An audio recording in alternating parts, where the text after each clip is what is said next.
Halo warga sipil sekalian, selamat datang di Teman Makan, konten yang akan menemani sarapan, makan siang, dan makan malam Anda. Bisa juga dipakai untuk tidur. Dan seperti biasa di Teman Makan, gue akan menceritakan cerita rakyat, cerita fiksi, non-fiksi, peristiwa, kejadian, dan cerita apapun yang gue pikir akan sangat menarik kalau gue bagikan kepada kalian semua. Jadi ya, mari kita lakukan. Oke, sebelum gue masuk ke ceritanya, ada baiknya kalian yang belum subscribe tapi sering nonton channel ini ya subscribe dulu gitu loh. Apa salahnya subscribe gitu. Tapi kan untungnya nggak ada bang. Nggak peduli, emang tidak ada untungnya buat lu, tapi ada banyak untungnya buat gue. Jadi ya silahkan subscribe. Oke, fine. Di Teman Makan kali ini gue akan menceritakan sebuah cerita yang gue ambil dari universe yang populer. Atau bahkan bisa gue bilang sangat populer. Atau bahkan gue bisa bilang paling populer. Apalagi kalau bukan Marvel Universe. Tapi cerita ini nggak gue ambil dari Marvel Cinematic Universe, melainkan dari komiknya Marvel.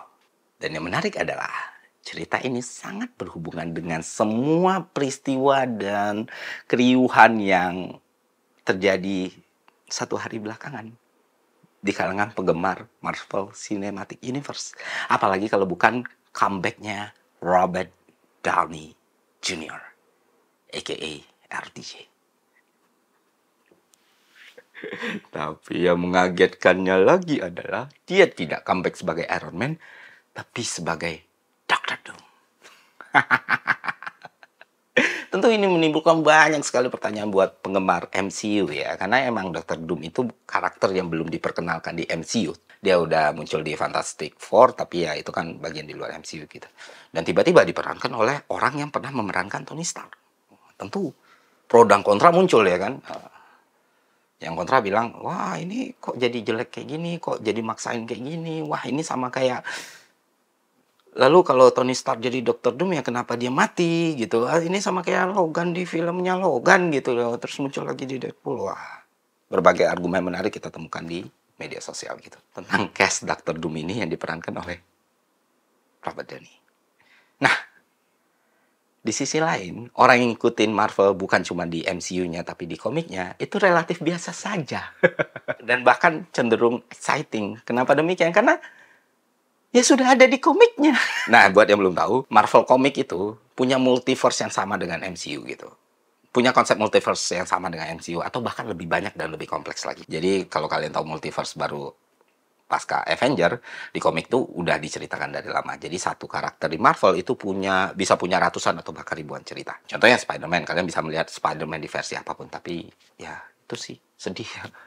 Ini orang katakan punya 1000 cerita, 999-nya set ending semua. Pure Peter. Dan ini terjadi juga di karakter lain, termasuk Iron Man dan Dr. Doom. Disinilah cerita itu dimulai. Jadi gini teman-teman. Iron Man dan Dr. Doom itu berkali-kali crossover gitu.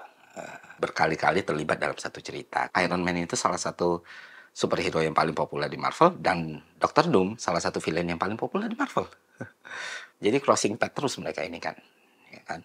Nah, di antara semua crossing path itu ternyata ada satu komik yang mana fokus ceritanya adalah hubungan antara Dr. Doom dan Iron Man ini, ya kan? Antara Victor Van Doom dan Tony Stark ini. Nama komiknya adalah Demon in the Armor. Jadi di komik tersebut diceritakan bahwa Victor Van Doom, a.k.a. Dr. Doom, dan Tony Stark, a.k.a. Iron Man, itu ternyata teman satu kampus di universitas itu gitu. Mereka sama-sama mahasiswa yang brilian, sama-sama jenius, sama-sama pemikir yang luar biasa, tapi mereka punya kepribadian yang sangat-sangat kontradiktif. Tony being Tony. Nggak perlu gue ceritain bagaimana seorang Tony Stark kan, teman-teman juga udah paham, dan itu hanya akan menghabiskan durasi. Tapi Victor itu berkebalikannya Pak, dari apa yang kita definisikan sebagai Tony Stark. Dia seorang yang rajin, gigih, punya ambisi, dan miskin. Atau bahkan sangat miskin. Lalu kenapa dia bisa kuliah? Ya semua karena scholarship, beasiswa. Jadi dia ngerasa kuliah itu hidupnya dan harus dia selesaikan. Dan dia harus bisa mengangkat harkat dan martabat serta status sosial dirinya gitu. Menurut gue pribadi, di antara semua villain di komik Marvel, dia yang terbaik gitu. Karena ya dia manusia, tapi jenius, punya teknologi, dan punya kemampuan magic. Dan dia sangat-sangat agile, sangat-sangat adaptif, dan ceritanya selalu menarik gitu. Dr. Doom itu, gue nggak bisa bilang dia anti-hero ya, cuman Dia punya value sendiri, dia punya nilai sendiri. Di sisi yang lain dia bisa sangat manipulatif, kejam, dan tricky gitu. Lu bayangin nih orang bisa mencuri kekuatan Beyonder, bos. Buat kalian yang nggak tahu Beyonder, ini nih ya, level kosmik di atasnya lagi gitu. Dan Dr. Doom itu bisa loh nyolong kekuatan dia. Dan ini semakin mempertegas status besarnya sebagai villain di Marvel. Nah, itu sedikit background tentang Dr. Doom ya. Kita lanjut. Oke, seperti yang gue bilang tadi, Victor Van Doom itu datang dari keluarga yang sangat miskin, dia scholarship, dan dia mempertaruhkan hidupnya dalam kuliah. Awalnya dia nggak pernah respect Tony Stark. Menurut si Victor itu, ya Tony itu spoiled brat aja. Orang silver pun kebanyakan stereotyping gitu lah. Ya biasalah stereotyping, dan dia nggak pernah nyaman dengan Tony. Karena ya party, perempuan, mabuk-mabukan, itulah yang dilakukan Tony Stark waktu itu. Tapi di satu sisi dia nggak pernah ngedinai betapa briliannya otak Tony Stark ini gitu. Dan itu semakin diperkuat ketika ada momen Victor menjelaskan satu persamaan dan Tony Stark ngasih masukan, dan ternyata masukan Tony Stark itu sangat membantu penelitian ataupun pekerjaan yang sedang dilakukan oleh Victor. Dari sejak itu mereka dekat, sering terlibat diskusi, dan bahkan lebih dekat lagi secara personal. Walaupun punya pribadi yang sangat kontradiktif nih gitu. Sampai suatu hari Victor punya penelitian yang luar biasa, dia sampaikan kalau dia punya hipotesis bahwa semua manusia itu punya kemampuan telekinesis. Menarik nih kata Tony. Dan dia pengen Tony join dalam penelitian dia karena dia butuh banget bantuan Tony. Tony pun join, dia udah nganggap teman, dia sangat baik. Dan akhirnya mereka bekerja sama nih ngebangun mesin yang mana mesin itu diharapkan bisa membangkitkan kemampuan telekinesis manusia yang terpendam gitu.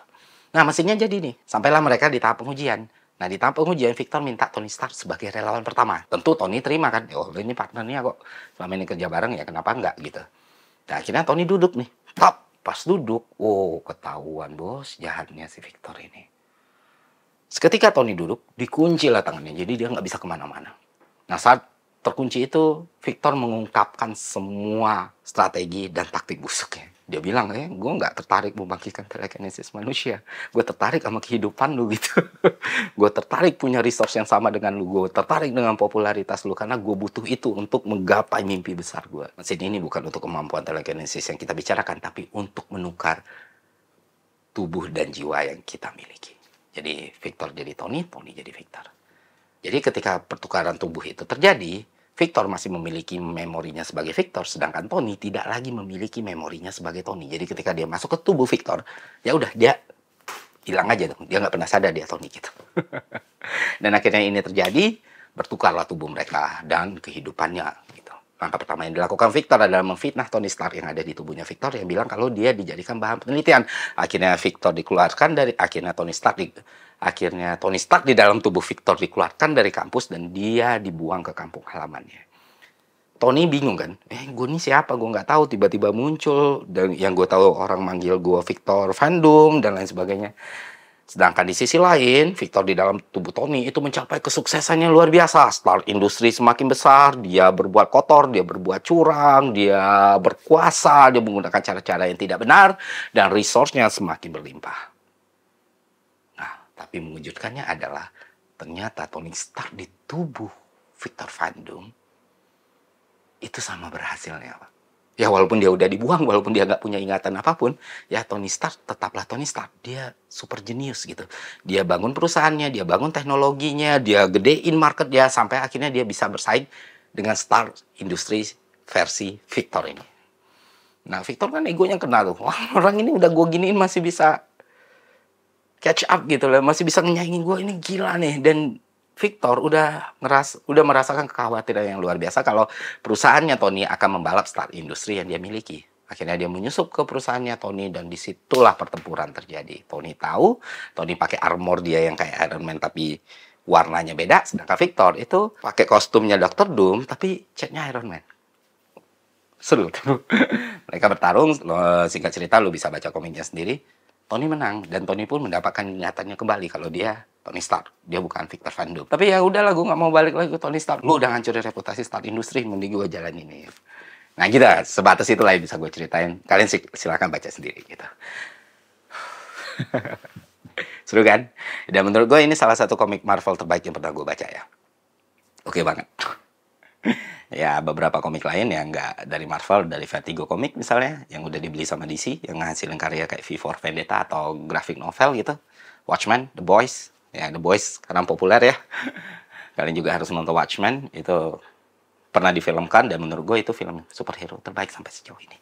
Sedikit mungkin kalian penasaran respon gue tentang RDJ jadi Dr. Doom. Ya, gue sih excited ya. Mengingat gue tahu di komiknya pernah ada cerita kayak gini. Tapi apakah gue akan berasumsi atau berpendapat cerita di MCU-nya akan sama atau mirip dengan komiknya? Oh, tentu tidak. MCU ya MCU, Marvel Comic ya Marvel Comic. Ini entitas yang berbeda tapi punya benang merah. Dah. Itu aja. Itu yang kita tahu di semua cerita yang udah dibuat MCU. Itu ada perubahan, modifikasi, atau penyesuaian dari karakter yang ada di komik. Jadi jangan pernah nge-compare di komik nih. Tapi di sisi yang lain mereka pinter tuh ngasih easter egg, ngasih pengaruh, ngasih petunjuk, ngasih referensi yang mungkin bisa lo dapetin di komik. Entah itu dari ceritanya atau dari frame per frame-nya. Gitu. Itulah yang bikin seru. Dan seperti yang kita ketahui, Marvel masuk ke Dark Age-nya setelah mencapai puncak dunia, ya kan, di dunia superhero, di dunia perfilman, mencapai masa kejayaannya setelah Endgame, menurun, dan orang-orang banyak berharap ini akan mengembalikan kejayaan Marvel seperti sebelumnya. Ya kalau gue sih nggak terlalu peduli, nanti filmnya bagus sudah. Gue sendiri lebih kayak DC guy sih, gue lebih suka karya-karyanya, gue lebih suka komik-komiknya DC. Filmnya juga film-film DC di bawah tahun 2010 tuh ngeri-ngeri sih bos, ngeri-ngeri. V for Vendetta tadi, Watchmen, trilogi Batman. Oke, itu aja teman makan kali ini, semoga bermanfaat. Sampai jumpa di teman makan selanjutnya. See ya.